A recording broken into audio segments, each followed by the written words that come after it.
Hi, welcome back to my channel. If you're a returning subscriber, thank you. I'm grateful. If this is your first time, I would hope that you'd hit the subscribe button, hit the notification button, and I hope to keep you entertained. Today, my inspiration comes from ideas and how I tie them into leadership development. So, the quote that inspired me today is by Napoleon Hill. And his quote is, "Ideas are the beginning points of all fortunes." Before I dive in to this quote, I want to define the word fortunes. Too many people hear the word fortune and think money. It's not all about money. Some people can define fortune as time with their family, time on their hobbies, time on their leisure activities, time to themselves, time to their passion projects. So don't get tied up on fortunes, get tied up on ideas. So, how my ideas are formed. If you followed me for any length of time, you know that quotes are a huge inspiration to me. And it doesn't matter where the quote comes from. If I hear a quote that I like, if I hear a quote that resonates with me, if I hear a quote that I don't hate, generally, I'm going to quickly put that down in my notepad. I have a couple different apps that push quotes to me. And if you've been around me, you know when this happens. My phone makes a noise. I look at it. I'll stop paying attention. I'll stop existing in the current moment. I'll screen capture that and I'll save it off for later. Then what I do is I sit down like this and I'll flesh out that idea.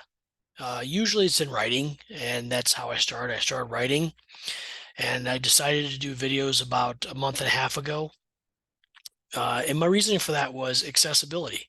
I want to be able to reach a larger audience because I think there's a lot more people like me out there in the world who may find some of the things I have to say helpful. So, when it comes to ideas, I want to start by telling you where I have gone wrong in the past because that's the whole gist of what I do. I tell you stories about mistakes I've made so that hopefully you don't make those same mistakes. So in the past, I have heard ideas, and for the record, the past is any time before I started filming this video. Um, so I've heard ideas, and I haven't reacted appropriately. I haven't reacted well. Sometimes I have. Sometimes you might be watching this, and you might have been in the room with me when I have reacted overly excited to something that has been brought up by somebody else. But you've probably also been in the room when I have not reacted positively at all, and I probably made the person feel bad.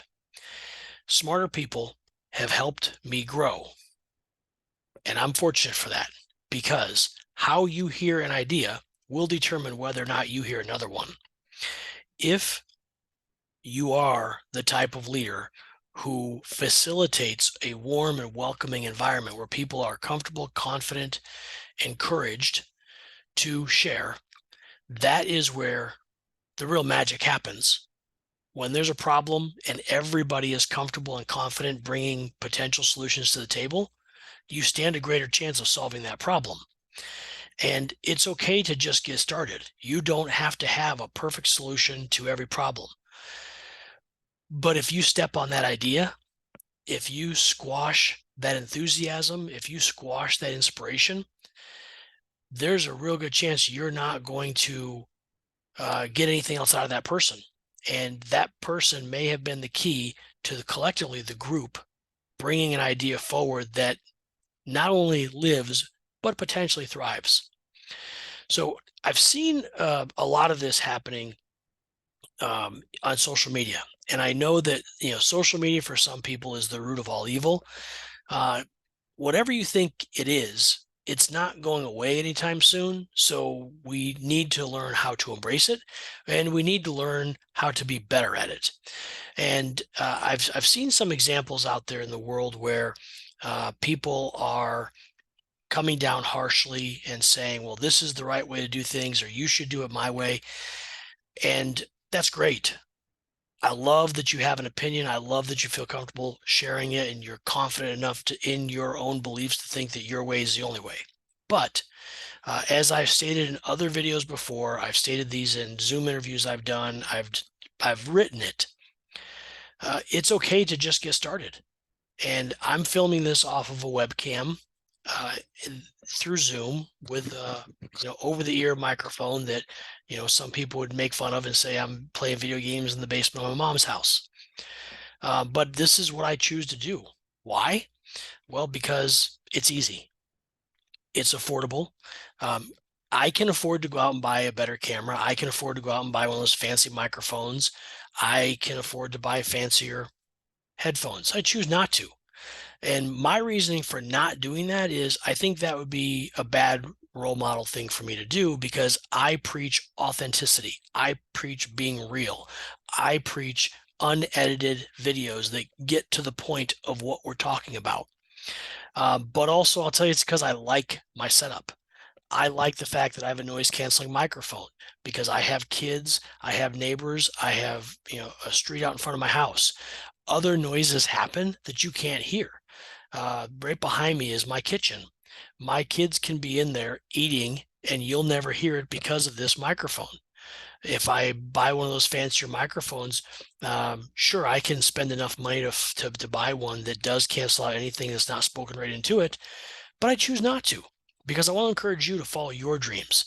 I want you to not be afraid to just get started. And there's a couple people that I want to shout out in this video because I feel like they're living this core value. First is Mike Shanot, who is an EMS, and that's for those who aren't aware, that's an emergency medical technician. Um, Mike is in the New York City area, and Mike is focused heavily on doing his job of providing life-saving services for folks in need. But Mike is also taking the time to reach his arm back to help that next generation. Mike provides education and mentoring, teaching and training. And Mike is all about, pushing it a little bit further and how much can we really achieve if we all come together to help each other through our shared experiences. And what I love about Mike is he's real, he's authentic, he's vulnerable. He puts it out there and he says, hey, I don't have all of the answers, but I have enough of the answers that we can accomplish something great together. There's another guy from Wisconsin. His name is Mikey Henninger, and he runs Basement Brood Fantasy Football. This is a company he started. It's his passion project, and he's really good at it. He's got a lot of really cool tools. He has a great website, and I'm going to put links to all these guys that I'm talking about in the comments section of this video. If you like football, if you participate in fantasy football, this is a great guy to follow. This is a great guy to join. He teaches classes. Check out his website. A lot of products out there that he offers. And what I like about Mikey even more is I don't know anything about fantasy football. I've never done it before. I've started doing it the last couple of years, and I'm really bad at it. And so I stumbled across Mikey, and Mikey has taken me kind of under his wing. He's trying to teach me how to understand fantasy football and how it all works. And there's a lot more to it than just paying your money to a league and picking some guys. Didn't know that. Thank you, Mikey. I'm not going to talk any more about it because that's his jam. Let him talk about it. There's another guy that is just really, really encouraging, Trevor Martin. This guy's from Iowa, and he is posting his writing out there on several different platforms. This guy has an incredible imagination, and his method of bringing his ideas to life is inspiring.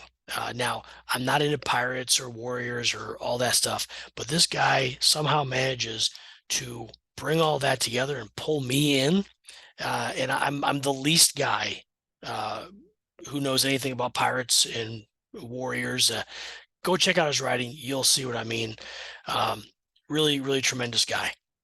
So I stumbled upon all these guys by accident. I saw what they were doing and I was drawn to it because these are all small businesses. These guys all have less than 100,000 followers, and they're just out there being motivational. They're out there being inspirational. And these are guys that if you send them a message, you will get an actual response from them. There are others out there, you've heard me talk about them before, who are some of the bigger guys who are good people. Justin Welsh is one that I'll name. I'm a big fan of his because he's real. This guy has made millions of dollars. He's got over 400,000 followers on LinkedIn alone. I have no idea how many people follow him on Twitter. But this is a guy who sells a product that helps you use social media smarter. If you send him a message, he actually responds. He openly talks about the fact that he is the only employee that he has running his company. So, but you can throw ideas at him and he doesn't just squash them. He hears them. And so this got me thinking, this quote specifically got me thinking, because I have been in that spot where I have shared an idea, I've said something, and the response from the facilitator, the response from my business partners has been negative, harsh, aggressive. And I've done this myself. I've reacted this way. And that's where I speak from, is the authenticity of my mistakes and how I learned how to be better. So at the end of this video, I'm going to share a link, two links actually. One, to subscribe to this video, to my YouTube channel. So please do that. The other link is going to be to a Tina Fey interview where she talks about improv, and she talks about the yes and method. And I would challenge you today to watch the video and see how you can implement the improv method to leadership development. That when you're in those moments of training or presenting, instead of squashing an idea, saying no, yes and. So if you're a facilitator of training and you are presenting an idea and you're asking for feedback from your audience, it doesn't matter what they say. Find a way to put a positive spin on it. Thank you for that. I appreciate that. Does anybody else have any other suggestions that they want to share?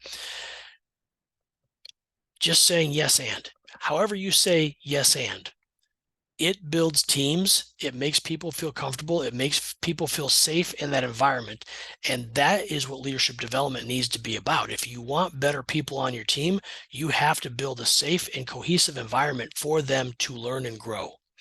So by now, you should be seeing these links on the screen.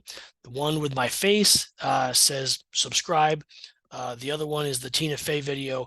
I do recommend that you watch it. I do believe that you're going to find it useful. And if you don't find it useful and you have no idea what I'm talking about, reach out to me. Let's do a Zoom interview. I would love to have a chat with you to discuss some of these ideas more.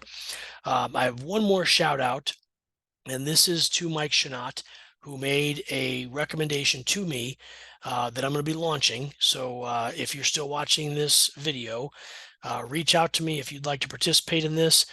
Mike had suggested that in addition to the Zoom interviews that I do, he's also suggested that I do allow my followers to pick their favorite quote, and let's come together on a video chat and let's talk about it.